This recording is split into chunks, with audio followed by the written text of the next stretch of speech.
நாட்டுப்பற்றாளன் செய்திகள் வாசிப்பது வாசுகி தாமோதரன்.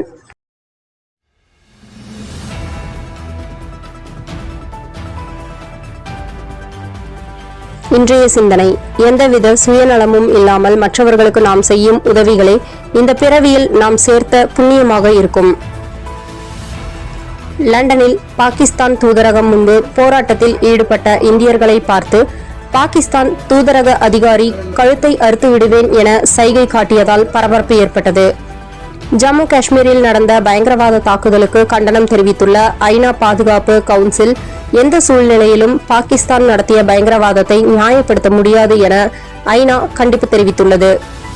கோவை SNS கல்லூரியில் நேற்று நடந்த தமிழக வெற்றிக் கழகம் முகவர்களுக்கான கருத்தரங்கில் கட்சித் தலைவர் விஜய் முகவர்களை பார்த்து கையசைத்தார். தமிழகத்தில் இனி பொய் சொல்லி யாரும் ஆட்சிக்கு வர முடியாது என்று விளாசினார்.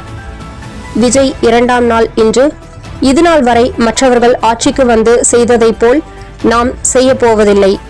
நாம் ஆட்சிக்கு வர வேண்டும் என நினைப்பது மக்களுக்காக, மக்களின் நலனுக்காகத்தான் இருக்க வேண்டும் என முழங்கினார். ஆந்திர மாநிலத்தில் உள்ள ஒரு கிறிஸ்துவ ஆலயத்தில் இந்து மத கடவுள் சிவன் பார்வதியை கேலி செய்த நிகழ்ச்சியில் கடவுள் சிவனின் வாகனம் நேரடியாக வந்து அவர்களை புரட்டியெடுத்தது. ரூபாய் 5 கோடி மறுவாழ்வு நிதி. கள்ளச்சாராயம் காய்ச்சுதல் மற்றும் கள்ள மதுபான விற்பனையில் ஈடுபட்டு சிறை தண்டனை பெற்று விடுதலையாகி மனம் திருந்தியவர்களுக்கு மறுவாழ்வு நிதி வழங்குதல்.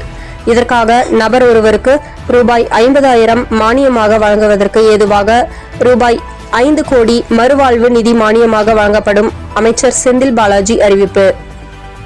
மாதம் தவறாமல் வெளிவரும் நாட்டுப்பற்றாளன் பத்திரிகையின் செய்தியாளராக பணிபுரிய விருப்பம் உள்ளவர்கள் கீழே உள்ள நிர்வாக அலைபேசி எண்களில் தொடர்பு கொள்ளலாம்.